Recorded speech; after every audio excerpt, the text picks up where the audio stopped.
For the repair of the Alfa Laval EPC 50 OP front module, the following procedures were necessary: replacement of various electronic components and general cleanup of the unit.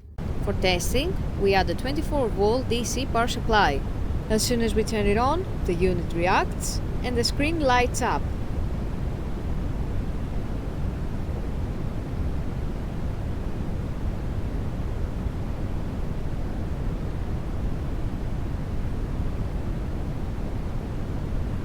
The error message is due to lack of additional units, so no further testing is possible.